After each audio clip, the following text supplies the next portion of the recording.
Hello everybody and welcome back to Guys on Gaffr. It is a new season. Season 4 has launched. The championship game just yesterday. And we're back. How are you guys doing? How was your summer break without football?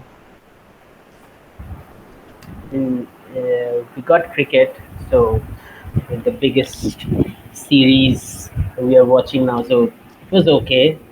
Not haven't missed much of the footballing action, but so quick transfers are happening. It's really good to see that every decent players are coming to Premier League. So it will be another exhilarating season in England, both in Premier League and in the Championship. Everyone is coming to the England, so it's really good time as a Apart from all football those fan. Premier League players that are going off to the Middle East, but yeah. Yeah.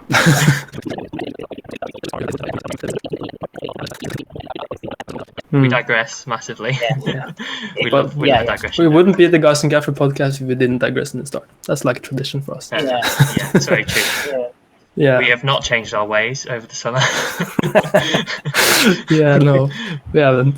I've had a nice break. I'm following the Norwegian league, so it's not like void of football. But yeah, I've not missed like having too many games at one time. But like I've pared down so much in like in my number of fancy games, so now I can enjoy like all of them equally, not like 1/9.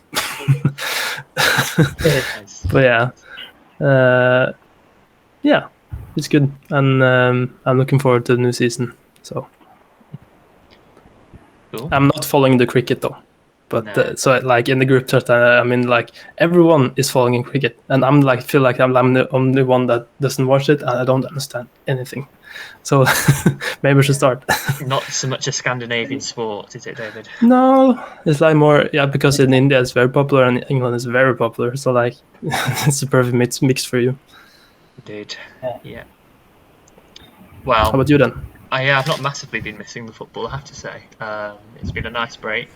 You have the tennis, so you're not like well into the tennis. Yeah. Wimbledon's on. I've been to Wimbledon this week, Monday, Tuesday, which was really good. Saw Andy Murray, which was amazing.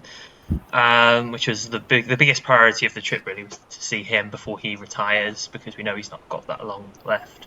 So yeah, I've been enjoying Wimbledon a lot. And yeah, I don't want to do too much fantasy tinkering for the next few weeks, but it was quite cool having both Gaffr games launch yesterday, and Sky actually 3 fantasy games launched.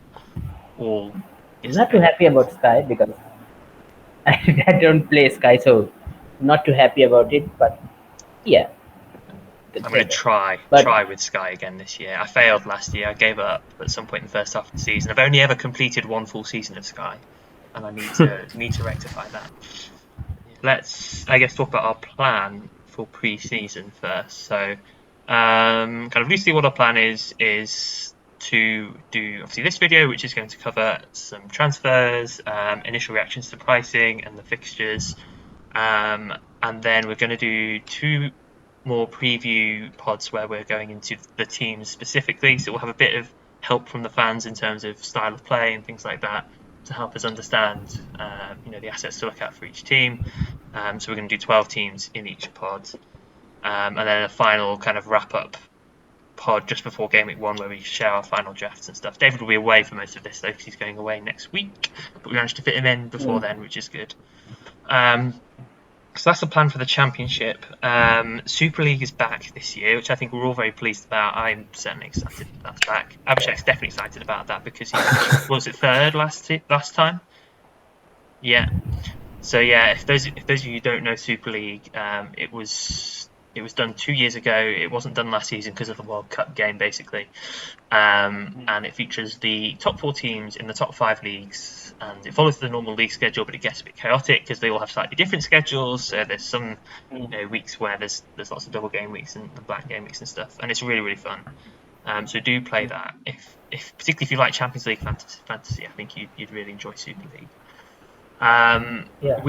We are planning on doing some Super League content. Exactly what form and how often it will be is kind of yet to be decided, but we're certainly gonna be covering it a bit. But I think even a couple of seasons ago we kind of did 50-50. I think we're probably going to be slightly more favoured towards the championship this year. is our kind of initial thoughts. But yes, we will make sure to do a pod before the start of the season to preview Super League. Yeah. So, shall we get stuck in to today's video or podcast if you are listening? The first thing to mention, actually, I don't know if you want to cover this, David, is the mini leagues that we will be running this year. Yeah, we are back to running 2 mini leagues, not just one. So we have the Felix Memorial Cup is back for the second time. So it's for those that are new listeners, my family had a dog last season that unfortunately died mid-season, but he was like a part of some of our pods from the start. Like he was in the fourth corner of the pod, so he was like a part of the pod for Pig's Camp. We decided to dedicate the mini league to him. So that's coming back for EFL, the Gaffr game there, and we are also doing a cup for the Super League, which we'll call the Globetrotters Cup.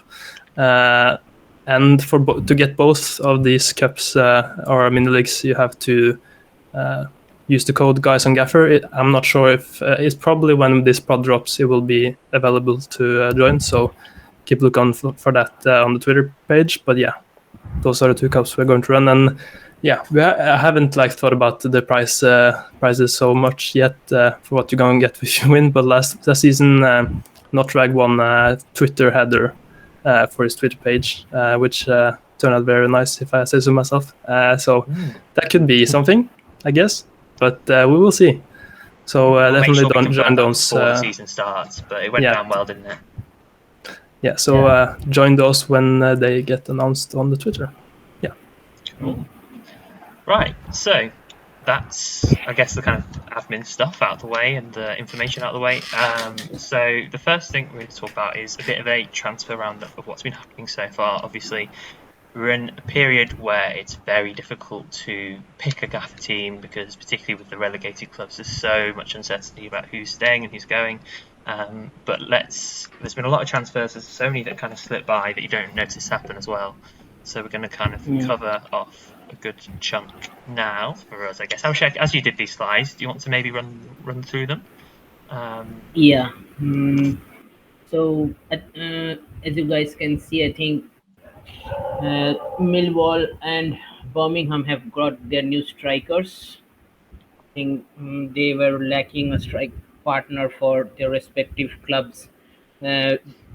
Birmingham especially, and they got Tyler Roberts from Leeds. I think he's a midfielder in the game, but he will play up front. So basically an out of position player for us. And he's a 6 million mid, so that's quite nice. He didn't do that much last season in terms of stats. I think he scored 3 goals in 18 matches. But he has a shot. He has taken in every game more than 2 shots per game. So that's interesting for Birmingham side who was fighting relegation last season. But with the signings that they have made this season, I'm hopeful they will at least be mid-table side and scoring goals because they have really stepped up their transfer. They have transfer business and they have got some quality players. In terms of Millwall's forward, I think Nisbet comes from Scotland. Hibbs, I think Hibernian. He was a prolific scorer for them. I think for the past 2 to 3 seasons, he was scoring goals. I think Hibbs were in the Conference League playoff rounds as well. So he has the pedigree to score goals, and I think Bradshaw needs support. He can't do everything all by himself. So he needs support, and I think Nisbet will be a better striker than they already have. I'm not going to say the name because I can't say the name. As something with Andreas something. He's a better, he's a better striker than him. So I think Nisbet will be Nisbet and Bradshaw will be. Both of them are priced at 7.5. That's interesting because both of them are serious goal scorers. So it will be interesting to see which one we go with. That's slide number one. Slide number two, we have, I think, hold on, let me check. Yeah, slide number two, I think Ipswich new signing, Jack Taylor, their big money signing.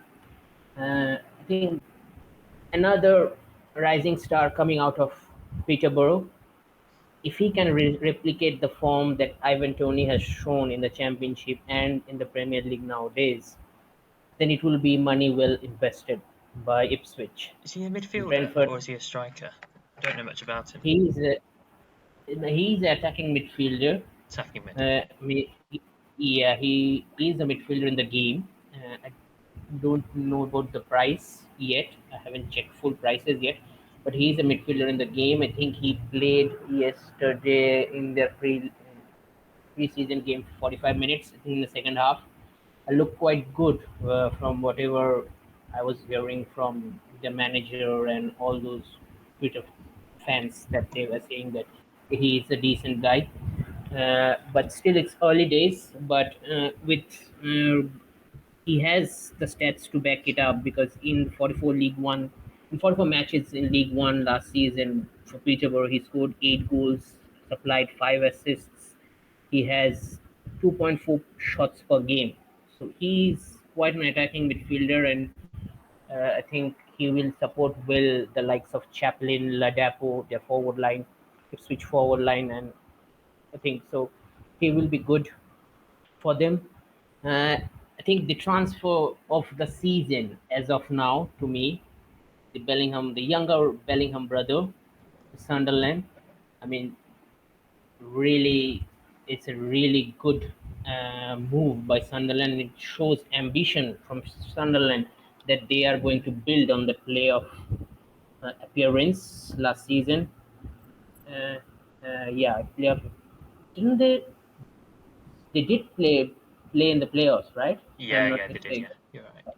Yeah, so it's a good sign to that they're showing that they will be built on that, and hopefully Tony Mowbray has the side to once again do well.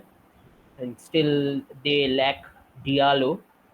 I'm hoping they have signed a couple of players, but hope that if they can get back Diallo once again, then that team will surely be a playoff contender.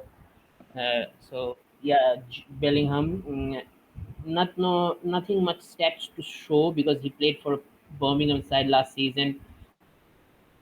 He didn't score any goals, didn't play any assists, so he is an attacking midfielder. But in Sunderland, he will get create more chances, more attacking chances. So it will be good for him in terms of his growth as a footballer. There is that's slide number two. Let's move on to slide number three. Just Here before you comes do you know if there has been more like interest in Diallo from other clubs? I think I saw some like Twitter messages from it. Yeah, I think Diallo has an offer from Burnley.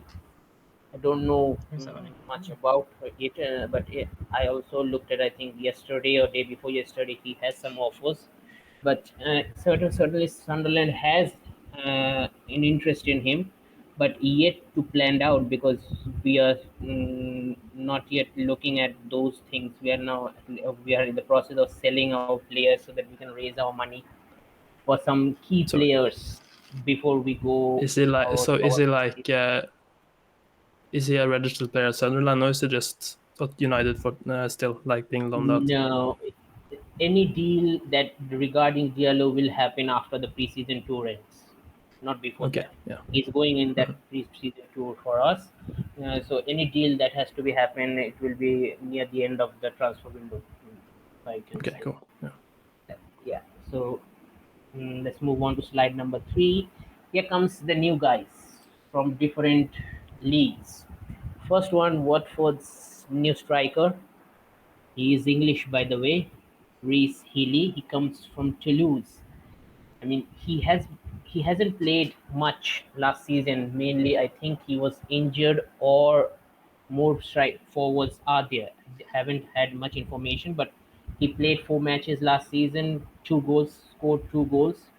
He has a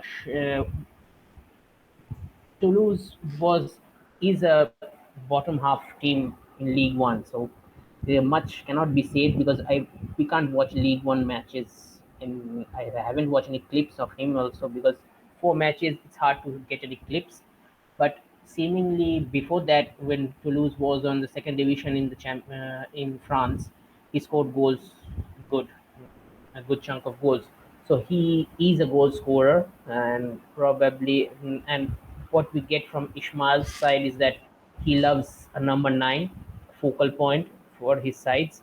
So he will be that guy in terms of attacking plays, so making Sar in the likes of Sar in much more valuable options this time around, hopefully. But I guess they needed a striker, didn't they? Because they've lost Keenan Davis and João Pedro. So it'd be interesting to see if he does nail down that spot or not. It would be so fun if Sar became an option again, so you can get burnt by him again. Yeah.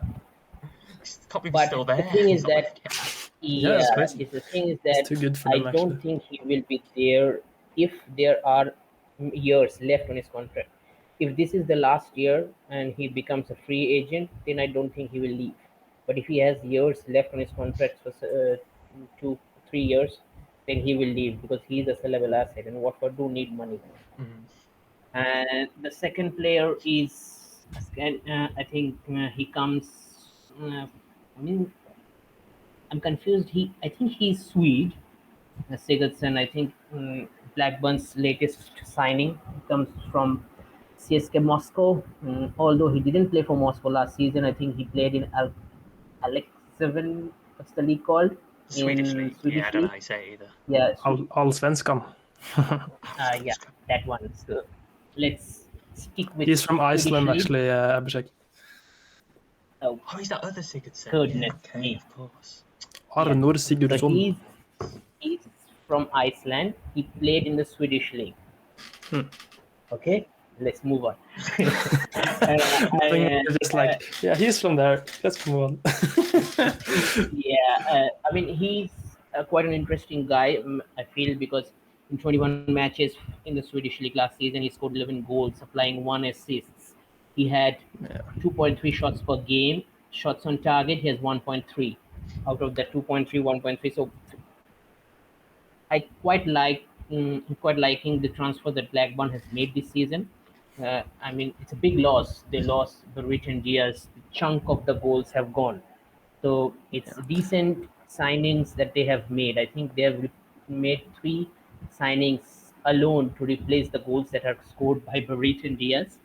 And just be aware that it's a big class difference between Allsvenskan and Championship. It's like if you transfer the mid-table player from Eliteserien in Norway to the Championship, because it's similar quality there. So he's not going to be the guy that fills the boots of Burton, to be honest. But he plays in a good team, I guess. So it's a hard one to call, but don't expect him to be so good. So if we think that Zinkernagel was a top-end Eliteserien player, and where he ended up, so Championship. He's not. I wouldn't think he's Zinkernagel level, but that's just me. So that's my point. So if that's the level Zinkernagel got to in the Championship, playing for a good Championship team. Yeah, he was I would say Zinkernagel was the top 2 best player in Norway, top 3. Yeah. And the Sigurdsson guy is definitely not that. So we shouldn't have high expectations because of that. Now let's move. That's slide number 3. Let's move to slide number 4. And here comes Watford's big signing from Reading. I mean, he has done it. He has been in and around in the Championship level. Nothing more can be said on any. I mean, I think he will flourish more in terms of for Watford, because he has done well with whatever resources he had with Reading. So he will done more well, I think, in terms of producing the numbers that are expected of him in for Watford this season, I think. And he's also, I think, a 7 or 8 million midfielder. So that's a nice price for him as well. So yeah, I think last season he scored in 38 matches, 9 goals, 4 assists. So he will be a decent option for our Gaffr teams. Another player is Paul Smythe. I think he came from League One, Leighton QPR. He came back to QPR. I think he started League Two, by the way. They won League Two. Yeah, League Two. Yeah, he started at QPR, I think, 2 seasons back. He was with QPR. He then transferred to Leighton, and they were at League Two. So, with a pinch of salt, you have to say. But the reason why I put him, because he is their attacker as of now, who will start for alongside Dykes. Thin on the ground at the moment, QPR as a squad. Yeah, I think him, Dykes, Willock, if Chair stays, that if they can make Chair stay there for another season, then they can have a season where they at least save their side from relegation, because I don't see them doing very well. Much depends on Chair and Dykes, and a whole team doesn't depend on just 2 players. And also they lose fitness as well, because he was always injured last year, wasn't he? Yeah, plus they lose Dieng as well, so they need to sign, or I don't know about their goalkeeping situation. They need to sign a player in there, because Dieng, even though QPR was doing badly, but Dieng has bailed them out for a few occasions last season. So he will be missed for them. So they need a new goalkeeper as well. So it's really weird to see how QPR has fallen over the past few seasons when we're playing Gaffr, because every time I think 1 or 2 options were always there in our squad from QPR. So the reason why I have put is this only reason, because he, along with Dykes, he's the only option attacking wise they have, apart from Willock and if Chair stays. So yeah, nothing much to be talking about, because he came from League Two, so it will be a hard transition for him. Whoever comes from down to up a league, from down the league to up the league, so it will be hard to say. But yeah, he's the option in slide number 4. Now let's move on to slide number 5. Yeah, Norwich new signing, Spanish winger, Warrior signs.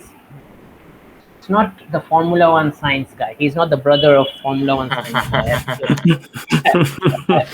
That'll be something. So he came from, I think he came from the Turkish side. So he, in 32 matches last season, he scored 9 goals and 3 assists. He has shots per game 2.1, shots on target per game at 0.7. He will be another option in Norwich's midfield attacking crop. I think Gabriel Sara, Ashley Barnes, Josh Sargent still are the picks that you are going to go ahead before signs.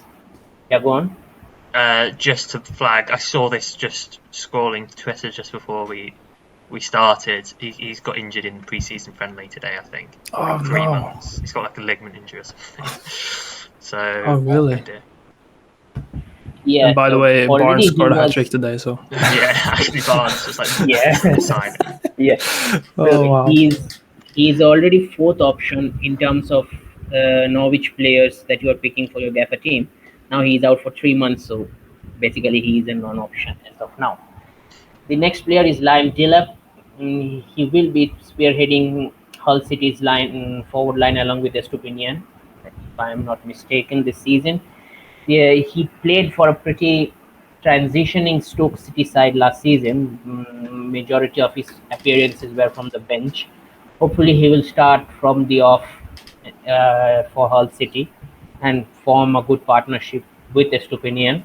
And I think Hull looks. Hull has signed a couple of young players, so it will be interesting to see how the manager rejuvenate them again. I think they finished the season strongly in terms of having playing good football. In terms, Cyrus Christie can be another option. Stupinian can be an option if you're looking for cheap budgeted players or cheap forwards. So that because if you're going midfield heavy of spending money elsewhere, you can look at these players. And Hull City, in terms of fixtures, they are not kind, but they are not bad either. They can give trouble to anybody on their day. So it's a nice thing. It's a nice young Hull City side. So lots of young players that can be an option. Not now, but in the middle of the season or later in the half of the season. So Lime Jalap, nothing much in terms of stats. I think 37 matches, he scored 4 goals. Hopefully, he can. I mean, he played just one game in the under 20 World Cup, I think. Just one game, so nothing much to talk about. Is he related to Rory Delap, or is that just? Yeah, he is his son.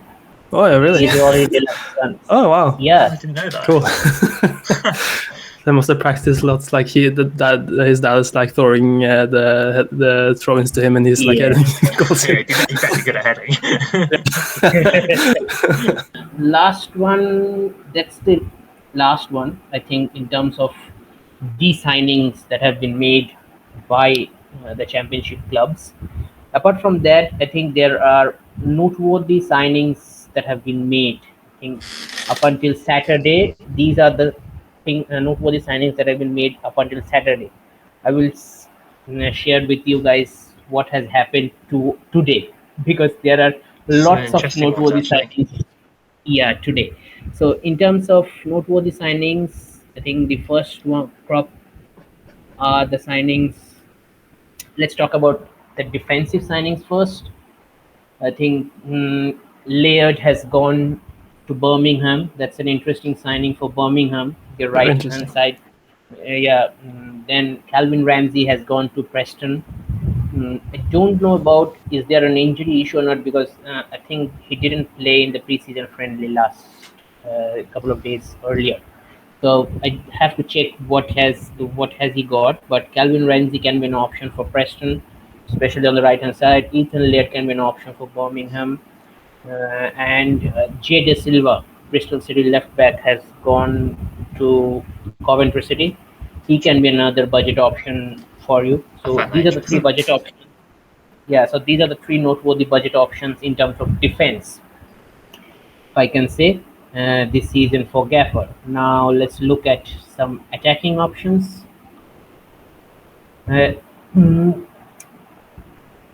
Another defensive option. Enda Stevens have signed for Stoke, which is a good signing in my opinion because there's that the left hand side, especially when Harry Soto left. I think they need a left-sided player in that defense. That's in terms of signing. That's a good signing for Stoke in the Stevens. Cardiff has signed. Sorry, just on Enda Stevens. What do you play? He's going to play left wing back, isn't he? Not left centre back. Probably, but Alex Neil plays. Much can be said about. He can be played as a left centre back. He can be played as a left wing back. But depends. But they have Timon, so I don't think he will play left wing back much often. Probably behind Timon, he will play behind Timon. Yeah, that's fair. Moving on, I think Ugbo, the ex-Chelsea player, I think he was at the Chelsea Academy. Then he went to, I think, Canada. He went to MLS, but he has signed from Troyes this season. I think he was in loan. He has come to Cardiff in loan again from the MLS side. Hold on, let me check who was the MLS side. He has. Oh no, I don't think. I think he was a Troyes player. But anyway, Ugbo is a decent signing for Cardiff because they lost Mark Harris. He became a free agent, so they didn't. They lost Sori Kaba as well, who has returned Oh, to his really? parent club. They have lost Connor Wickham as well, so they've lost a lot of forwards. So it's and only Callum Robinson was there, along with I think a couple of youngsters. So it's a decent signing for Cardiff. I do not know much anything about the manager or the style of play. We will talk more about when we get the fans from Cardiff what they are saying, and I quite don't quite make whatever they have played two friendlies and they have won. The only thing I can say from Cardiff is that Mark McGuinness can be an option because he has scored two-headed goals from two corners in back-to-back preseason friendlies. You So love to see. that, yeah, that may be an option in the future for Gaffr. But yeah, Ugbo can be an option alongside Callum Robinson. And I think the left back, Joel Bagan, that's an interesting player as well. The third player on this list is the new signing. Middlesbrough yesterday made a plethora of, I think, five signings or six signings on the trot. I What? think they had made. So I think that's Sam Silvera. He came over from the A League.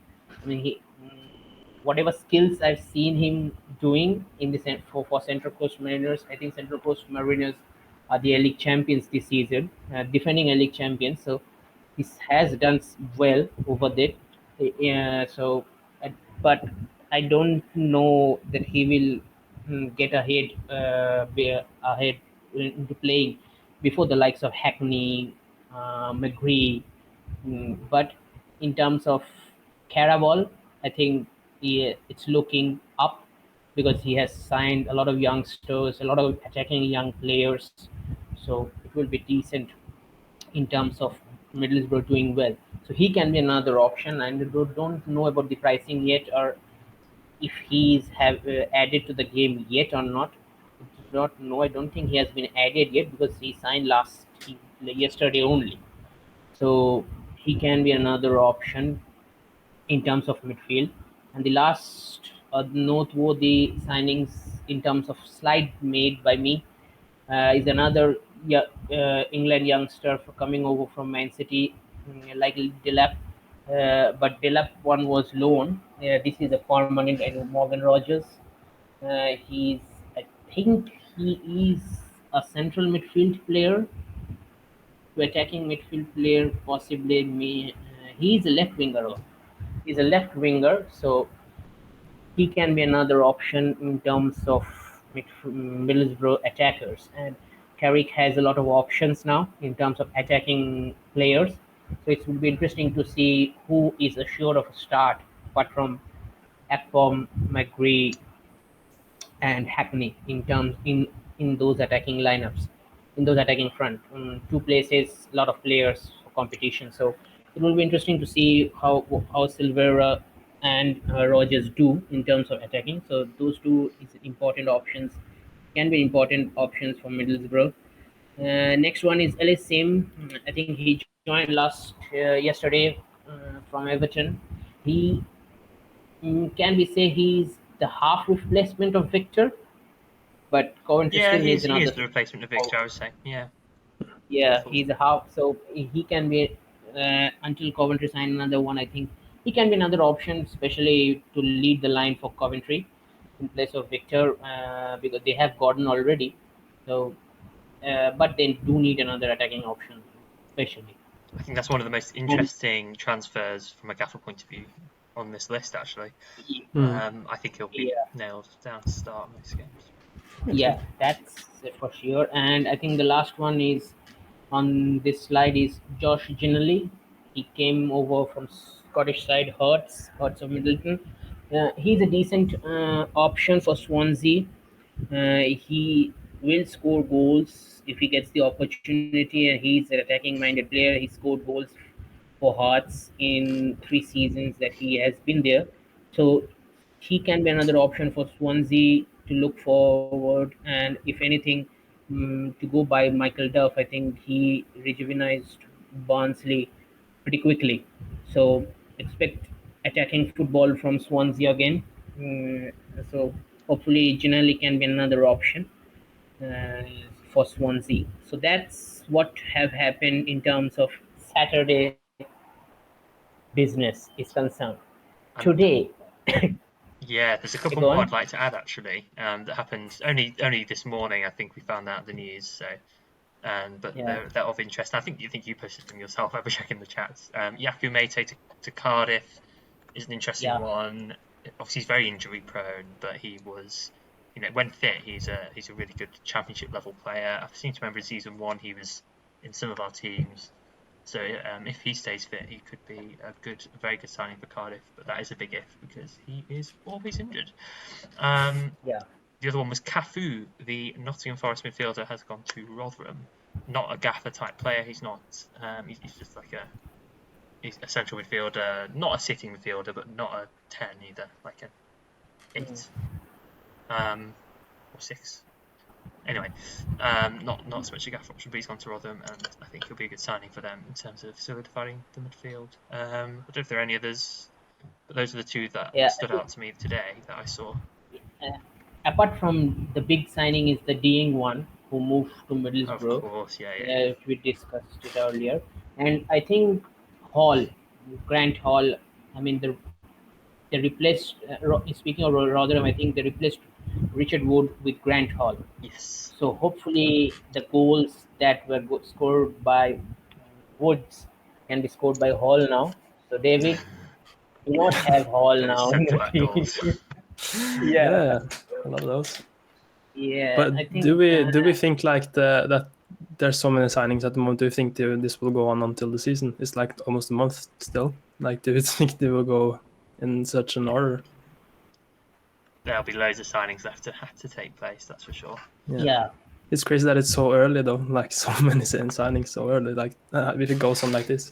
Such a big turnaround of yeah, players. Yeah. yeah. So And I yeah, keep think that in mind when building teams. That your players might be sold, or there might be signed players that take your players' places. So Which is why we're not going to share our first drafts today, I don't think. yeah, my first drafts is not good. So yeah, yeah, I think before we end this talk of transfers, I think three players needs to be mentioned. I think Dicky from QPR has moved on to Bristol. Yes. Joe Bryan has moved from Fulham to Millwall as a replacement for Scott Malone.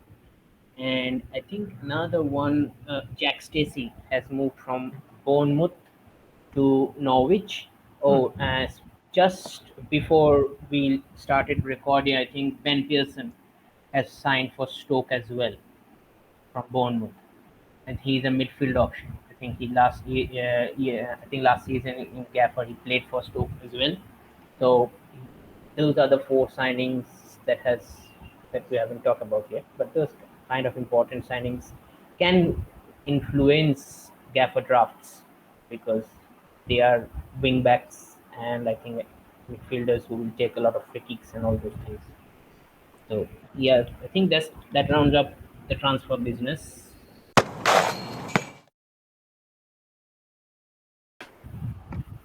Okay, our next segment is kind of an initial fixtures reaction. So the two parts to this. First, I've got up on the screen the 3 relegated teams fixtures and the 3 sides that made the playoffs and didn't go up. So Coventry, Middlesbrough, and Sunderland. And we're just going to have a quick look at kind of their initial starts and which teams we're particularly interested in terms of starting the season with a couple of their assets. And then there's another slide for some of the other teams that have maybe the kinder runs in the first 5 fixtures and who we may have some interest in because of that. So first of all, yeah, this is what we've got for these 6 teams. So Leeds have got Cardiff at home, Birmingham away, West Brom at home, Ipswich away, Sheffield Wednesday at home. I mean, that's a really good start, isn't it, for Leeds? yeah, that's very good. And I wouldn't count the West Brom as a top tier side at the moment. So apart from them, it's very good. Yeah, two promoted League One teams, Birmingham and Cardiff, firmly bottom half teams last season. Yeah, I mean, I think obviously we have a lot of uncertainty about who stays, who goes, like Rodrigo, Harrison, players like that. But I think whoever is still there at the start of the season and not particularly linked with a move away, you've got to be starting with at least one attacker, haven't you? If not 2. Yeah. There's goals there in this Leeds team. Yeah, I think weird thing is that Harrison. I don't know about the future of Harrison. He's 9 million, right? I know the future about 9.5. Noto. They're attacking. They're another attacker who is Everton are 10 linked with million. Nonto quite heavily. So who Harrison? Nonto. Everton are very linked with Nonto. Okay, so that's I don't like to spend. If I can get Harrison for 9 million, I don't like to spend that 9.5 extra million Abzak for is him. 9.5. Yeah, 9.5. Yeah, 0.5 million. I don't like to spend because I know for a fact that Harrison will be on the set pieces. And if Bamford is not on the pitch, then Harrison will get the penalties. If Rodrigo is not going to stay, that's for sure. I mean, he has a clause or Something something like like that. 3.5 million, isn't it? Release clause. Yeah, he can leave. So he's not going to stay. Already they have lost Aronson. Already they have lost Robin Koch, the defensive side. I don't know what they're doing about their defensive. I think if they can hold on to Drama, then that's a positive sign. If they can hold on to Meslier, then that's a positive sign. These are the two things that needs to work well for them before we can talk about in terms of fixtures that those are good. But come game week one, whatever player they are going to left with, I don't think you're gonna sign them for your Gaffr sides because who are you going to sign if Gnotto leaves, if Harrison leaves, if Drama leaves, Meslier leaves, Bamford, he's been Probably injury the ones prone. they sign in place of them, actually. Yeah. Or Bamford. Yeah, I mean, Bamford's someone that we could look at. yeah, I mean, Leeds in terms of fixtures, these are good. I mean, if you are planning to hold a place for Leeds, then that I think might be the best decision to go as of now because you really don't know what are the four important players that every Gaffer side gonna have uncertainties about their futures. Yeah. Yeah, I think as with a lot of, all three of the relegated clubs, it's going to be a wait and see what the state of play is kind of when the season starts. Just knowing that we probably want to pick one or two of them. Mm, It's just who, yeah, and whether they're I going to be mean too five expensive options. or whatever. Yeah, I mean Leeds have currently five options that are really good for championship. Yeah, absolutely. They have to get a hold of these five players. Yeah. Any other thoughts, David, or should we talk about Southampton? Yeah, no, I think considering if they keep those players, they are like a very strong side. I think, considering if they are going straight back up again, it's like only Leicester. I think that's like close to them from those sides. I think Southampton not as so far, but we can talk about that later. But yeah, I think if they keep the good players or even get some other ones, they can do very well. And especially with those fixtures, I think we should at least have one player or two. I agree with you. Three very strong teams that have gotten relegated. It's crazy. Some of the strongest teams we've seen go down in some time. It's so weird to see like the teams that have gone up. They feel so much worse than the teams that got down. Yeah, agreed. So Yeah. So Southampton then they've got Sheffield Wednesday away, Norwich at home, Plymouth away, QPR at home, Sunderland away. So with a couple of tougher fixtures than Norwich and Sunderland games, but the other three are very nice indeed. There's a similar situation with Southampton in terms of who stays and who goes, but potentially they aren't going to be as gutted out as Leeds and Leicester. So again, I think there's some interesting options in there. Che Adams may well not stay. It wouldn't surprise me if he leaves. I think he's been linked with Forest at one point. But there is one player that I'm very keen on for Southampton actually, and that's Carlos Alcaraz. He was probably one of the brightest sparks last year, along with Ward-Prowse. So if he stays, I'm very interested in him. He's in my first draft. I think he's 9.5 or something. But yeah, Southampton are going to be an interesting one this season. I think because of how poor they were last year. I mean, in my mind, they're the least likely of the three that have gone down to come straight back up. But If they are going to retain a lot of their players, maybe that won't be the case, and they will be quite strong. I don't know. What do you guys have any opinions on Southampton? I think if Ward-Prowse goes, I think Bree could be a very interesting option because he gets more set pieces. Yes. And like I couldn't see why Ward-Prowse would want to stay at Southampton. To be honest, he's way too good for them, and he's a Premier League player. So yeah, I think since they signed James Bree, he's not going anywhere. So yeah, I think he's a good option anyway.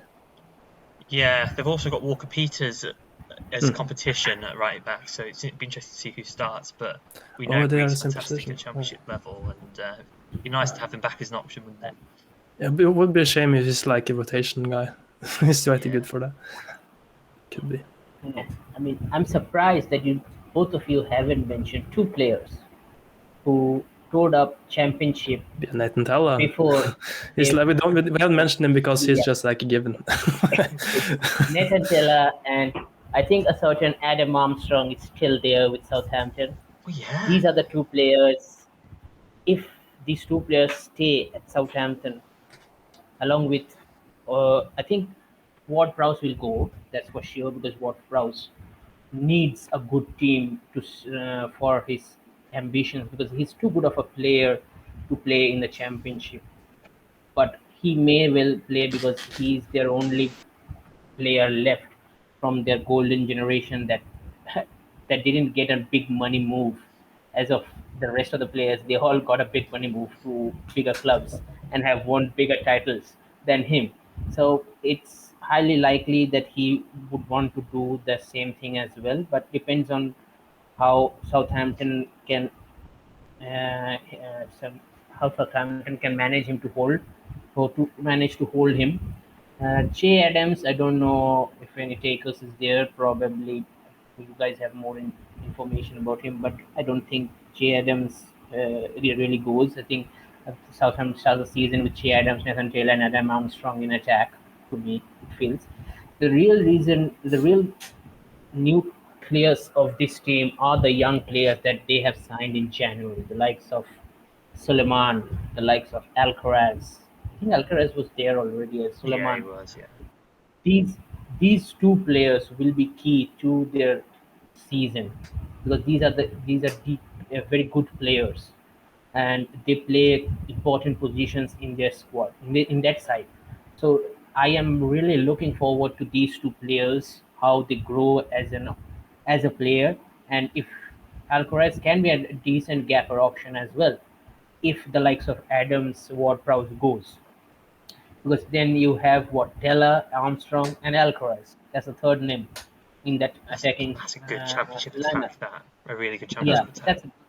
That's a good attack, because those three among them, they got 150 plus goals already. Do you think it's like Alcaraz, the same level as Björndi Pukki, or was that better? I think it's better than Björndi Pukki, but not better than the trio of Iheanacho, Daka, and Vardy that Leicester got. So it's better than Pukki Buendia, but not that to the level of the Leicester trio. Yeah, what's cool is like that even if they lose some of their strongest players, they still have a very good attack. So yeah. Should we move on then to Coventry? They're the next team on the list. So they've got a tougher start actually. Of the three that we've kind of talked about so far. So Leicester away, Middlesbrough at home, Swansea away, Sunderland at home, Watford at home. So that's tough. Yeah, all the talk of them maybe having some good options like Ellison, Gordon, Jada Silva, maybe one of the midfielders as well, like Gustavo Hamer. Maybe they aren't the best team to start off with, and we may need to wait on them because those first five are tricky. But it'd be interesting to see how Coventry do this year, and if they can consolidate based off their playoff season last season. I suspect they won't make the playoffs this season, but I think they'll still do all right and finish comfortably top half. Mark Robbins has done a great job. He continues to be a fantastic manager for them, so it will be interesting to see how they do this season. I don't know, any thoughts? Yeah, I don't think they will do as well without Victor. Yeah. It's like going to be a big miss for them. Not only with his goals, but his assists as well, his hold-up play. Yeah, and his link-up play with like all the other teams as well. So like, it impacts the whole team, not just goal scoring. It's like mentality, and he was like the driving force for them. We didn't even really think they would do that as well, and like it was a bit surprising that they went so far. So when they don't have him, it's like I'm not too hopeful, but they can only prove us wrong with the new signings and stuff. So yeah, but not from the start anyway. Yes. Yeah, I think. I mean, in terms of the fixtures, I mean, they have 3 home games in the first 5, but 3 not good though. Home games against quality teams. They have Middlesbrough at home, Sunderland at home, Watford at home. That's more like an away game. Yeah, because 5 away games to start. Yeah, don't get them. I mean, Middlesbrough have strengthened, Sunderland has strengthened, Watford have players already and have gotten strengthened as well. So it will take some to beat these 3, especially at home. So they need players.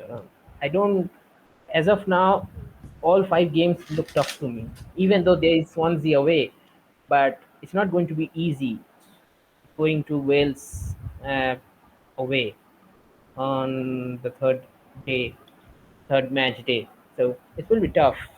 And they're also Leicester away. I'm seeing 5 tough ones. I'm staying away from Coventry as of now, even though I like Sims as an option, but I'm staying away. Yeah, I think most of us will be in that boat, unless we're kind of struggling for funds and we need to start with one. Let's move on to Sunderland. They've got a mixed start. In fact, the first 3 are particularly good, and then 2 tougher games: Ipswich at home, Preston away, Rotherham at home, Coventry away, Southampton at home. Hold on, Preston. You can't Preston at the start of the season. You can't. They don't concede goals, do they? Yeah. So that will be a tough ask, and that too away, going into Deepdale. It will be a tough match for Sunderland. Part of the best FC. Hopefully they get the desired points. But Preston away, geez, especially at the start of the season, they all are charged up. You'll be starting with Woodman in goal, will you? No. Woodman, Brady, Cunningham. No. Not going to happen. It's a very good first season back in the Championship for Sunderland last year. Though getting into the playoffs is a fantastic achievement. I think more than many of us thought they'd do. And it'll be interesting to see what they can do this year. It feels so difficult calling the playoff spots. I think there's so many good teams in the Championship this year that are going to be staking a claim for that playoff spot. Those playoff spots. But I'm very interested in at least maybe a Sunderland midfielder or Gelhardt at the start. Probably the midfielders appeal slightly more. I mean, they've got a bit of a price hike this season. So Roberts is 8. I don't think Gelhardt is at Sunderland. I think he is at Leeds. Sorry, yes, you're right. You're absolutely right. There's another option for Leeds, Gelhardt. Yeah. So it's really, they need to sort those futures. Otherwise, Leeds seemingly look like the strongest team out of the relegated side to have their players. But yeah, I think Clark and Roberts are interesting as kind of initial picks. I think Clark may have been linked to the move away. We'll see, but I'm assuming nothing comes of that. I mean, touchwood, Stewart stays fit for the whole season. That will be a massive boost for Sunderland. I think I saw someone commenting on our we posted people could comment their teams that they made first drafts, and I saw one of them had Stewart, and it was commented that we wouldn't be ready for game week 1. But that's like a month away. But it indicates that he's not like super close if it's like a month away and he's still unsure. So yeah, keep an eye on that. But if he stays fit, he was such a good player at the start of the season. All over him if he's fit. He's 8.5, I think. So it's like a Wyman price from last season, and I think that's very viable for him. Yeah. Wyman is in mid, by the way, 7 million. I've clocked that. He wasn't nailed at all really at the end of last season. It's so weird to see. So yeah, Sunderland could provide us with good options at the start of the season, definitely. Established options as well. We know what Clark and Roberts are like, and they're good players. Yeah. So we can probably trust them to chip in with reasonably consistent returns, even if they're not necessarily always explosive. But yeah, so that's Sunderland. To a very nearby club, Middlesbrough. They've got Millwall at home, Coventry away, Huddersfield at home, West Brom away, QPR at home. So 2 toughish fixtures to start in Millwall and Coventry before 2 out of 3 slightly kinder ones there, Huddersfield and QPR at home. Michael Carrick in his first full season in charge of Middlesbrough. And I think Middlesbrough are in for a good season again this year. Akpom, what do you think of his price? I think it's fair. It could have been more, actually. It's quite the price hike, isn't it? From what, 6 to 6.5 to 11. Yeah. Or something. It's like Tony's second season. I can't even remember how much he was, but like that's a lot. But like, it's just one more million than Bamford, and yeah. It's steep, but it's correct. So if we can do the maths, I mean, Joe, you're the maths guy. He started at 6.5. He's 11 million this season. He scored 26 goals. So how much price those goals demand? The 26 goals. How much is that? If we can replicate, so that's how much price rise is that for goals? If we can do that, we can calculate. 5 million. 5 goals per million. 6.5 million. Yeah. Oh wow. Oh. Yeah, I think if he is still potentially an option at that price if he's on form, but he needs to be on form for it to be justified. And Middlesbrough need to be as free flowing as they were last season. Yeah, I mean he has gathered what bookie price. He only has what 1 season of good goal, 1 season to show for. But so yeah, I don't. If we put it this way though, if suddenly they put him as let's say like 9 or 10 million in the middle of last season, you wouldn't like say no, I don't want him. I want him anymore because still be an auto pick. He will still be an auto pick. So like I think don't be scared of his price. He's justified. I suspect and it has to be so expensive. So not anyone ever won't pick him. Basically. Exactly. I suspect he will not be an auto. Like he won't ever be kind of 80% owned this season. He'll be. Yeah. But well, sometimes he probably should be, but because it's expensive, someone will swerve and they will probably drop in wreck. Yeah. So probably be me. Avoid at your own risk. Yeah. All right. Leicester are the final team on this list. Their start is pretty good as well, actually. Coventry at home. Oh wow! Yeah. Away. It's a very good start. Rotherham away. Hull at home. That's probably better. Is that like better than Leeds? Maybe. Similar to Leeds, I'd say. Similar, yeah. Yeah. A very, very good start for them. But again, the question lingers. Obviously, they've got Jamie Vardy, they've got Iheanacho, they've got Daka. Madison's gone now, but they've got some potentially brilliant attacking options. But I think I heard Newcastle are interested in Barnes. Barnes is not going to stay if that rumor. I think Fabrizio tweeted it out. So that's that's concrete news. So Iheanacho won't stay, in my opinion, either. Yeah, he's going to Forest. I think Adam was talking about him going to Forest as well. So Daka can be an option, and Suter can be an option. Vardy is a championship striker. Oh, he could tear it up. Suter can be an option as well. James Justin can be an option. Ricardo Pereira. Is he still there? There are options. He's injured all the time. They could have a very good fullback option, actually. Yeah, they could have a very good fullback option. It's just knowing who that will be at this stage. Yeah, and I think the manager that has now gone to Leicester, he was with Guardiola, so the wing backs will be a crucial element to Leicester's game. So it will be interesting to see who are the fullbacks that starts week in, week out. Because they have too many fullbacks in their squad who can play multiple positions. So the likes of James Justin, Ricardo Pereira, they already have Castagna as well. So that's 3 wing backs already. I think I saw some that Castagna wasn't going to start as well. But I can't remember why. He was at least not as secure as we would think. it will be interesting to see who takes the free kicks now. Because if both Madison and Barnes goes, then free kick takers, I think Winks, Dewsbury Hall, Dewsbury Hall, those probably. two will Dewsbury, be. yeah. Yeah, so these I two think will that's be an one. interesting option. Yeah, I've seen some people have Dewsbury Hall in the dress already, so he's that's a good good. little player, so he can Mm. be an option as well. But Yeah. yeah, in terms of fixtures, these are good. I think certainly can have if you can if we can get a squad that they're going to start getting week one. I think if the futures get clarified, then yeah, certainly I can see 1 to 2 Leicester players in game week one drafts a Yeah, lot. thinking a fullback and an attacker personally. Yeah, Just not Mm. sure on the yeah. fullback. It'd be like Castagna, Justin, Pereira, They're expensive though, 7 million or something, wasn't it? Thomas. Yeah, they are. That's the only thing.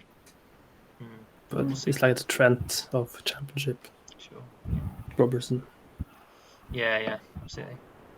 So yeah, that's those 6 teams, and then the other slide has 4 other teams on who have some reasonably kind fixture runs. So I'm going to run through all 4 of them at once, and then if you guys want to let me know kind of those 4 teams, which interest you most, who would you be most likely to start with an asset from? So we've got Blackburn.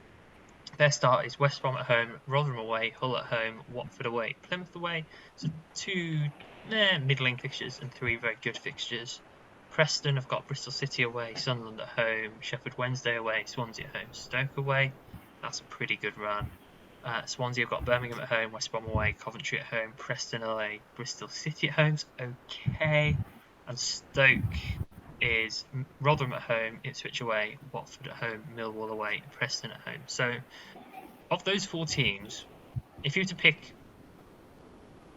2 to have at least one Gaffr player in your Gaffr Game Week 1 teams, who would you choose right now? I would say Swansea and Stoke. Okay. Because Swansea are so cheap. And I will need funds to fit all the Leeds and Leicester players in. So they are very underpriced, I think. And listening to the fans talking about it, we will probably get more information about that. But like they are, most of them are under 5 defenders, and like it's crazy. I think I saw Pirou was the only player for them over 6.5 million, and there's only one 6.5 million player on their team. Rest are like 5 or 4.5. So yeah, definitely. And I also saw that this is just like pure recency bias, but I think Campbell scored lots of goals today or yesterday or something for Stoke. So today, yeah. that's Yeah. option for the probably third forward spot or something. So yeah. What about you, Abhishek? What would you say? Swansea, I agree with Swansea pick. I don't. The thing is that I didn't knew about the Preston Fast 5 fixtures. Now you have talked about Preston's 5 fixtures. If Calvin Ramsey is fit, I'm not talking about Brady. I'm not talking about Woodman.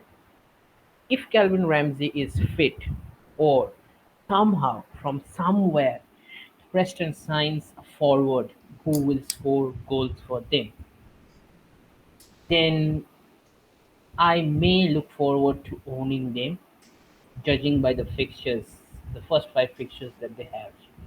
Yeah, I'm And for really looking Swansea, forward to see hear like the correspondent talk about the way they will play, because they are so defensive. If they, it doesn't yeah, help to have a good striker if they can't feed the ball to him. Like, look, you can't avoid relegation if you are if you have 38 drawn games. You need to win some. For that, you need to score goals. It will happen like that. Pot scored you say what? It that, was but first half of the what in first 10 games. Pot scored, then they didn't score at all. They had the longest run, they're the longest run without scoring a goal. yeah. This needs to change somehow. So even if they sign a good decent striker, then he might be an option. Or else if Ramsey is fit, then Ramsey might get a look in when I'm planning for my game with one draft. Stoke, I'm not sure because I have to see how Alex Neil does, and Blackburn, as always, have to see how their manager does, because those two teams are very manager dependent. How they're gonna play, because they get the best out of their players. Hopefully, Stoke correspondent, whoever that may be, do not hype up Timon again. For God's sake, we have. I specifically have fallen into a trap of Timon and could not sell him at the right point, and And he Baker would have. and Brown. Yeah, It's funny because Timon's only 5, and I'm looking at that price. And I'm like, I'm interested. Yeah, same. I think he's my team as well. I'm genuinely interested in that price. to be honest, I mean Stevens is a better option than Timon. Not if Timon's If playing I'm left wing going- back and Stevens is playing left centre back, as you suggested earlier. Timon, fair enough, but Timon played left wing back. You know Stevens from Sheffield United. You know what you're gonna get. Timon's, you know what you're gonna get, and last season. So if you're gonna compare between those two, yeah, the only thing comes out is that Stevens is much older than Timon. Could be good and a bad thing. Apart from that, I would have had Stevens in my team rather than Timon. Oh, fair enough. That's me, but What about you, Joe? not many Stokes fans will like that. Yeah, currently I'm thinking Stoke because of the value in potentially Timon and Tyrese Campbell as a potential third striker. I think it's unlikely I'll go for Tyrese Campbell, but I've got my eye on him. So yeah, I like Stoke from that point of view. In terms of the other one, I'm struggling a little bit. Maybe a Preston defender, maybe Calvin Ramsey if he's okay to play. Swansea, Pirot is just too expensive for me at 10. So, what was the last season? 8.5? Yeah, 8.5. So it's 10. That's a big hike, yeah. It is a big price hike. I don't know if they're kind of factoring in and potentially moving to a bigger club within the Championship and then being vastly underpriced if he was about the same.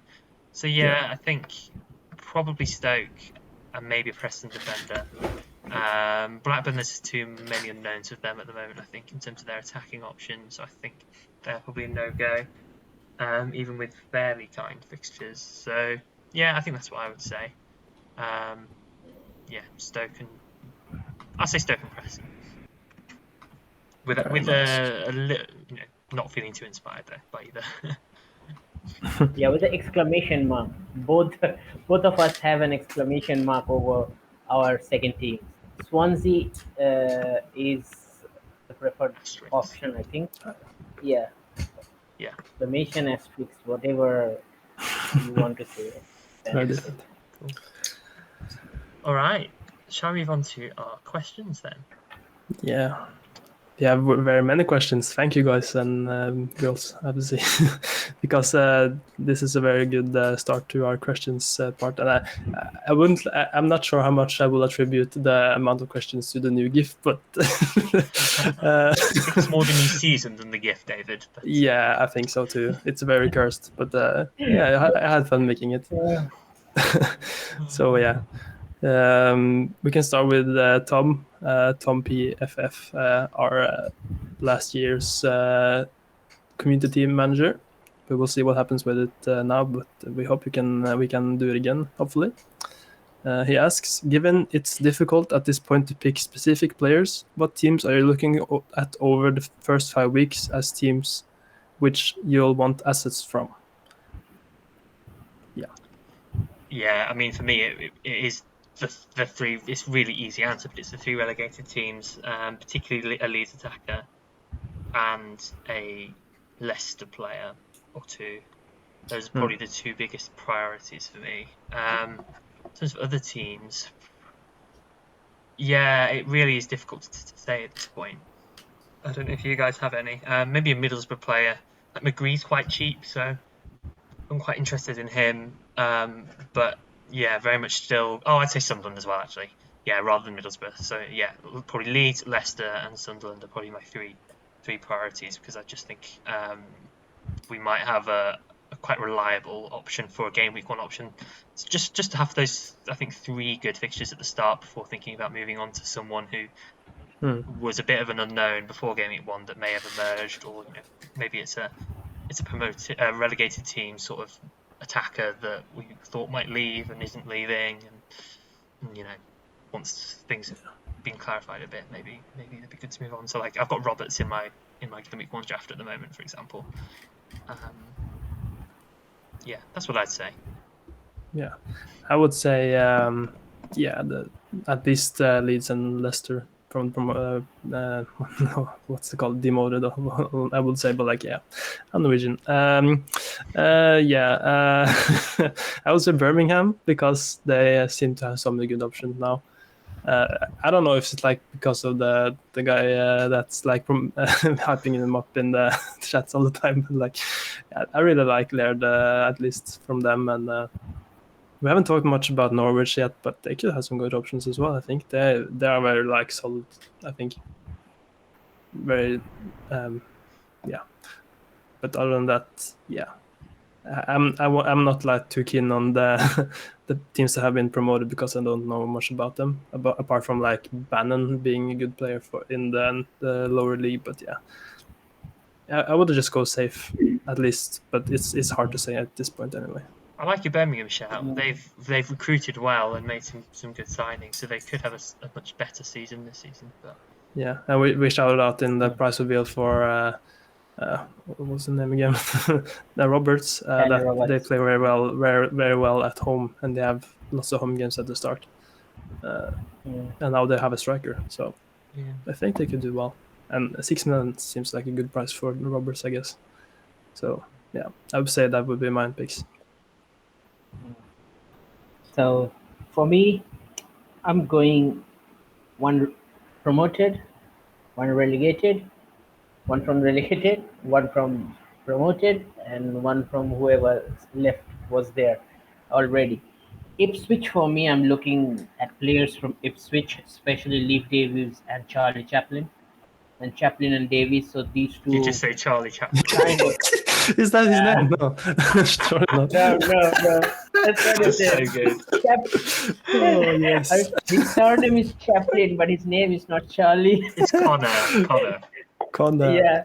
Sorry, Charlie Chaplin is long gone, mate. It's long gone.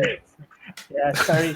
I was if this was still like the season 1 thumbnails, we would like put Charlie Chaplin with his head on in the thumbnail. No, before we started podding, I was seeing some videos in YouTube about him, so that's why. That's a nice coincidence. Very sorry that Chaplin and Davis certainly will be in my team from Ipswich. From relegated side, Southampton, likes of Tella, Armstrong, Alcaraz. I'm very looking forward to owning this type of players, Suleiman or Walker Peters, whoever is there. And from teams that have stayed in the championship, the one that interests me most is, it's a tie because I quite like the business done by Birmingham. I quite like the business done by Sunderland. It's really tough to see players not. It's really tough to see from those teams players that are not in my game week 1 squad. So those 2, it's a tie up, it's a toss up because I will have 1 from each of those sides. So those are my options as of now. I'm looking to fulfill my squad. Mm-hmm. Very nice. We can move on to the next question from Angus McPhail, Angus81 on Twitter. He asks, how many of the 10 plus million players would you guess are still in the game when the season starts? So I can just go quickly through who those are. It's Barnes, Ward-Prowse, Tella, Sarr, Gnotto, Swift, Wallace from the midfielders, and then Victor, but he's not. Inacho, Adams, Moreno, Mercado, Akpom, Vardy, Armstrong, Bamford, and Pirro. Moreno Mercado is Rodrigo, right? Yeah, probably. That's a weird name to put on him, but that's probably him, 11 million, wow. So how many of those are staying? From the forwards? No. Yeah, I think start forwards. Victor gone, Inacho won't. I think Adams will go, but I think Abhishek, you said you thought he might stay. I don't know. That's tough. Yeah, Rodrigo gone probably. Akpom, I think, could stay. Vardy, most likely. Vardy. Armstrong stays. Vardy and Armstrong stay. Bamford stay. Pirou, probably in the same league, but maybe not for Swansea. So yeah, how many was that? So that's 5 stays if we don't include Adams. We say Adams okay, goes. And midfielders then. Barnes probably. Or Prowse. Ella stay? Yeah. Of course. Yeah, Sarge should go, but he probably stays, I guess. You talked about Nonto. Nonto go, I think. Swift and Wallace stay. Yeah, probably. I think that too, and yeah. 1, 2. So like we think maybe 8ish. Yeah, 8ish. We can. I mean, one thing is for certain: the Swift and Wallace will stay. Yeah. The above 5 do not know they will stay or not. That's the best answer that we can give. Yeah. We could be left in a situation where we have very much funds because all the expensive options have gone. We just fill our teams with 9.5 and 9s and just cheap ones. Yeah. Like Fleming could be one of the high tier options in this league just because the expensive ones are just gone. Yes. And the cheap options always emerge as well, because I remember last season, like towards the end, money was just not an issue for quite a while. Just budget was pretty easy to manage. You know. Yeah. So next question, FPL Glasgow. It's not really a Gaffr question, but we can answer it anyway. Gonna cheat a bit. Any Gaffr assets from last year that can make a good cheap option in FPL this year? Archer, 4.5. Crazy. Won't play though, will he? No, but if it does. Yeah, I mean, if you are looking for options that we have Gaffr assets, good cheap options, don't look further than Luton. I think every player that is every and player Bell, that is playing, 4 million. Okay. That's so cheap. An auto pick for me. He won't. He will go down to 3.9 in the first couple of weeks because people won't look that he goes to the Gold Cup most likely. But like, he's the best 4.0 defender you can have.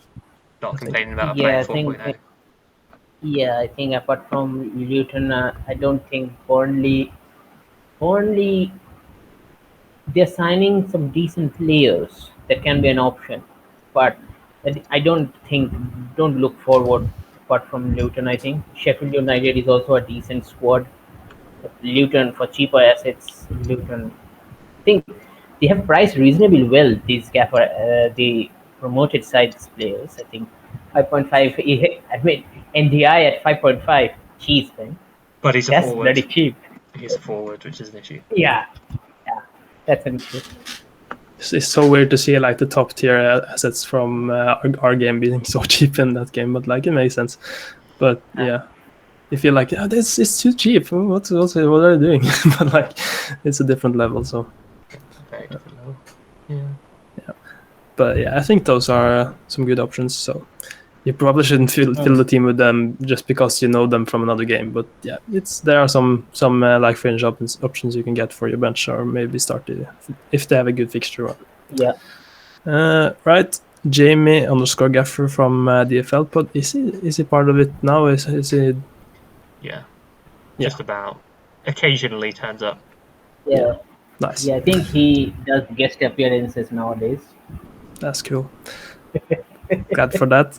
He says, brave or stupid to go against the 3 relegated clubs for the first 2 to 4 game weeks until we have a clearer picture of lineups, etc.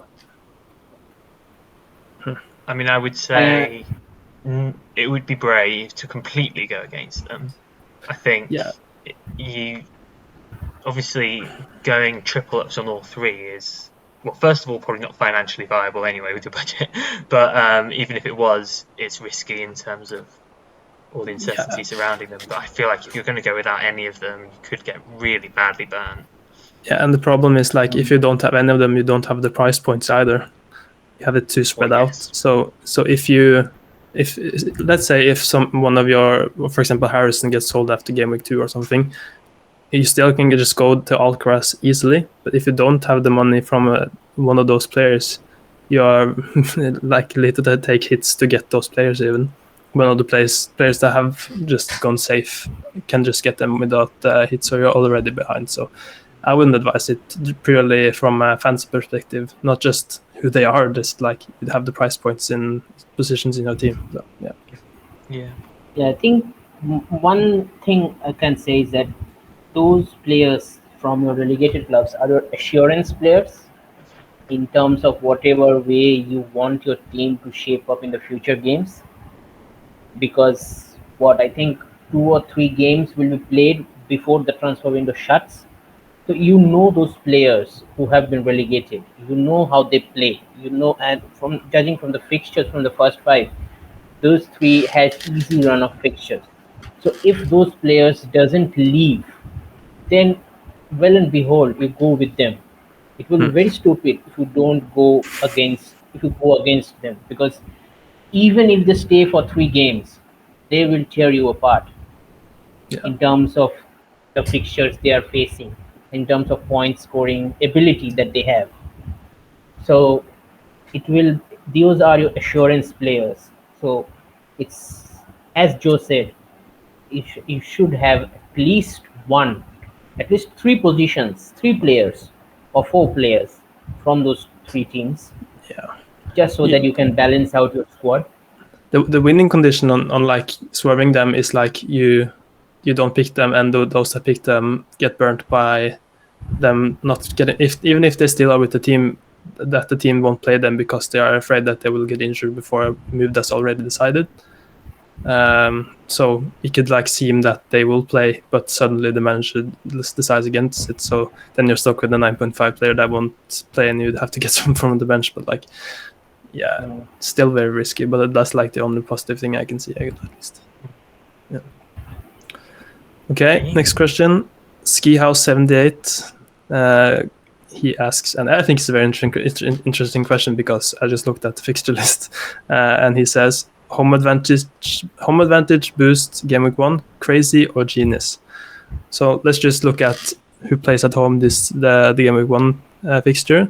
That's Blackburn against West Brom, Bristol against Preston, Leeds against Cardiff, Leicester against Coventry, Middlesbrough against Millwall, Norwich against Hull, Plymouth against Huddersfield, Sheffield Wednesday against Southampton, Stoke against Rotherham, Sunderland against Ipswich, Swansea against Birmingham, Watford against QPR. So like most of the top sides and the relegated sides play at home. So yeah, maybe. Was there people that played? I think someone played. I think I played. Actually, boost very early, but I had like away days. Game week 1 was a popular thing to do. Yeah, and it times it so bad, but like yeah, because I mean it tanked. Yeah, it tanked for you, but it was well for me. But I don't think that playing a boost on game week 1 either it is crazy or it is genius, because you can't say until the game week is over. Basically. Yeah, in terms of David, from David's perspective, it's a crazy game because I picked the wrong players. I was just unlucky and a bit stupid. But who was the guy from Burnley that I had both Twine and the guy that was injured for Coventry. So. Yeah, so, and from my point of view, I scored 100 on away days. Although it didn't matter, although it did not fetch me big points like the 200 plus scores on away days on a double game week. And you can get better scores than later in the season. So but home advantage isn't the strongest boost. So even with 11 players, home advantage is only like half a game's fixture gain more than Park the Bus and midfield dynamos. And it's so much harder. I mean, obviously you're setting straight up for it, so it's more viable. So I mean, I feel like if you're going to play it game week 1. If you're not going to play it game week 1, I wouldn't play it at all when you've got triple and Part of the Bus and midfield dynamos. See, let me put you let me put this in a simpler way. If you have watched our videos in the past 2 seasons, then you can know that Joe is on about it every time when I play home advantage. So it's bad enough that he gets onto my my ears when it's a double game week. The single game week, it's not appropriate, mate. Just Yeah, and don't play any has it worked boosting out game. for you this couple of seasons, Abhishek? Once it has worked out, once it has not worked out. Yeah. The thing to note on home advantage is it is stronger in a single game week than a double game week, because in double game weeks you're unlikely to have 2 home fixtures, which Sure. you need really for it to be worth it. But Mm. if it's only half a game better, then boosts are much easier to set up. I think I'm very unlikely to play it because I don't want to play a boost in game week 1 anyway. Yeah. With Let's so just many say if you play FPL, would you play bench boost game week 1? Probably not. But we Yeah, have so many more boosts. better. So Yeah, the thing that makes it viable is that we have so many boosts to fall back on if it doesn't work. But and we have to play 3 in the third of the season. Yeah, but yeah, you have to decide yourself. But you have at least from both sides to consider. Right, Dan Ashby, also from the FL pod, asks which 3 teams could be underpriced as a whole. Well, we have Swansea, but 2 more. I need to go do some more prices. Nothing stood out to me. I have my 2 teams, but I don't think you guys going to. Swansea is irrespective across the board. I think everyone agrees, but I think Ipswich can be another team that can be underpriced because I know McKenna from United days. He's a decent, good enough coach, and he will play similar to what Carrick has done. The thing is that McKenna has done in League One, Carrick has done already in Championship. So it's a big difference from League One to Championship. That's the only blemish that I have against him. But he is a good enough coach. So Ipswich team as a whole can be underpriced once they I start. have one actually. I think Norwich could be underpriced. Maybe like in their midfield with like 7.5 midfield, and Sargent, no, he's 8.5. That's a bit okay, but like if Barnes suddenly starts to pick up, he's just 7. And I think Barnes will Rashika be 7. much more involved in Norwich than he was involved in Burnley. And that Nunez I guy is think just 6.6 million. Gabriel Sara Aarons. 7.5. Does Aaron stay? He's a good option. Probably. Aarons, no, I don't think Aarons will stay. I mean, he has publicly said that I'm not staying. I think something like that in terms in those relations. So that's why they signed Stacey, the right back. I don't think he's staying. Another one I have watched. Hold on, let me get it. I think it's. I think another promoted side. I think Sheffield Wednesday can also be an option because the likes of Barry and Windass are both 6.5 million.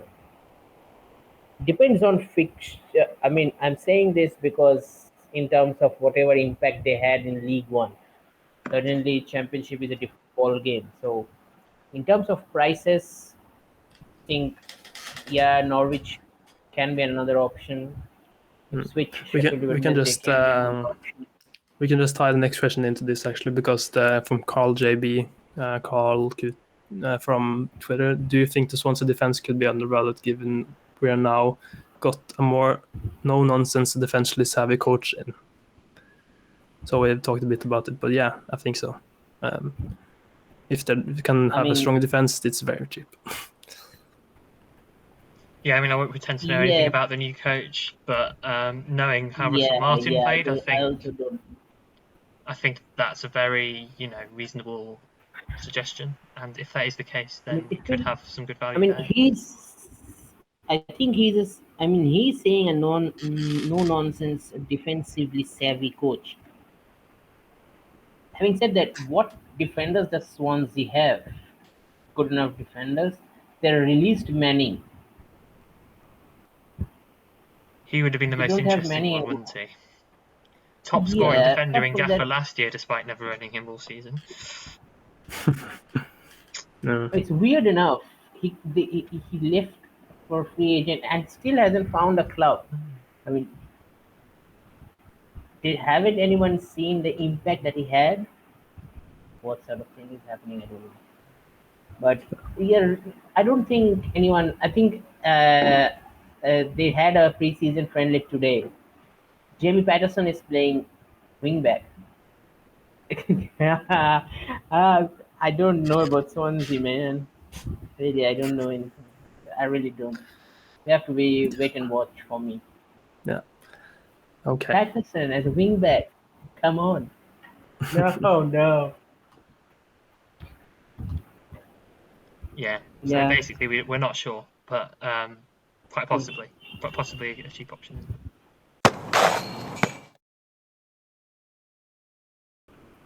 Right. Next question we have from Mark Daniel, Baggy Mark 75 on Twitter, who says, "Who is your pick for surprise team of the season?"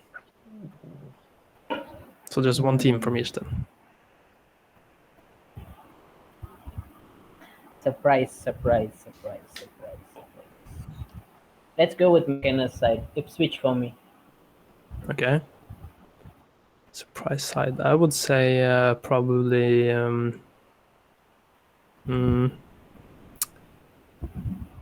I think maybe Hull. They have some good players. Okay. I am thinking Interesting. surprise team of the season in a team that will have a surprising drop off. Oh. And I'm going to say Blackburn will have quite a big drop off this season. Yeah, sure. And That's a nice twist. Because I'm not sure. One correspondent, our good friend Darren, will not be happy with that. Sorry, Darren. No BBB anymore. True. Yes. And they're going to draw more games this year as well. So. Yeah, true. Right. Next question from Melvinho 1968, who asks, "Do we have any idea yet when double game weeks and blank game weeks are likely to be?" Cheers. Joe, you are our guy there. Let me cast my mind back. I seem to remember, if I'm getting this correctly, FA Cup 4th round clashed with the Championship, and that created quite a big blank and double. So, whereas in the Premier League, it's only the quarterfinals and the semi-finals which affect things. It's basically 2 more rounds. Actually, sorry, no, just the 4th round, because I think the 5th round is now midweek in the FA Cup, and don't think it clashed with a Championship midweek, so it was just the FA Cup 4th round. So I think that's the biggest one, because obviously, Championship teams only have to win one game then. I think there are only 3 or 4. Both the last couple of seasons, there's only been like 3 or 4 games on those weeks. Maybe a few more last season actually, because there were some more surprise results. But certainly you're sort of expecting between 4 and 7 or 8 games staying in FA Cup 4th round weekend. Aside from that, I don't think there's anything else beside postponements for other reasons that could cause blanks and doubles. Obviously, we had the Queen's death last year, which had an impact, and a couple of weather-related ones, and Coventry's pitch issue-related ones. The pitch not being ready in time. I mean, especially, add Rotherham stuff as well, because they get postponed when there is winter around. But in theory, I think there should be far fewer double game weeks this season. Yeah, this season, yeah. It's hard to say when, I guess, which is the question. We don't have to worry about it for a while unless there's any weird postponements. That's the majority one, as Joe said, is the round 4 of the FA Cup. So do you think we won't get impacted by it before the boost refresh? No, it will be the second set of boosts where we'll have to think. So we shouldn't save boosts in case there's a double in the first set. Yeah, so that's a very interesting. That's a good info actually. So don't just play the boost. Look at the single game weeks and don't wait until the very end in case there's double, because there probably won't be. Very nice. We have the two last questions, and they are from WhatsApp. So we first have from Darren Eddy, our Manon friend and Blackburn supporter. He says, "Talk to me on Leeds assets. Who are your favorites?" So we have talked about a bit already, but like, are there some players that we haven't talked about yet? I know we haven't talked about like the fullbacks as much for them. As in one drafted Firpo, but he's a starter. I don't know. Are there some other players that we never talked about? The attacking midfielder that stays, particularly Yeah. midfielder Eiling more will so than stay, striker. so he can be an option. Luke Eiling. Yeah. Yeah. Eiling. He can be good. I mean, he's their captain, I think, apart from Bamford. It really depends on who stays and who goes. It's really uncertainty surrounding Leeds at the moment.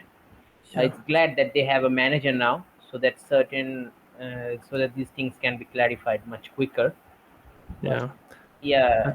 I think one of Dan James and Sinisterra could be good picks, depending on who stays and who goes, because they are like in the backlog for starting if there's a space for them. The only defender I'd personally be interested in would be Cody Drameh if he stays. I think he could be very good though. Could be very, very good. Yeah. He's a bonus. He was a bonus magnet for Luton last season. I think Christensen also played a fair bit last season. Yeah. 6 million. Is Stuart Dallas just like not playing, or Cresswell? Are they like bench players now? Cresswell, that was he went to Millwall last season, right? Yeah, Cresswell can be an option, but I don't know about Stuart Dallas. Did he get fit? Oh no, he's I just remember the Premier League Stuart Dallas when they went up first time, but like he's not the same anymore. I mean, Stuart Dallas and Luke Eiling were the wing backs when they went up, but I don't think Eiling is like the same level anymore as well. I won't pick him actually. Yeah. But yeah. Yeah, it's those players that have uncertain futures. It's those picks, and if apart from that, I think as David mentioned, Siniestra, Dan James, these are the options. I think we mustn't forget Bamford either. I mean, he will be a very frustrating player to own because of the chances he misses. But I mean, you'd think he would be a factor in our Gaffr seasons at some point. Wasn't it like when before the season before they went up, he was like better because he got more chances, and like that was the way they went up the first time.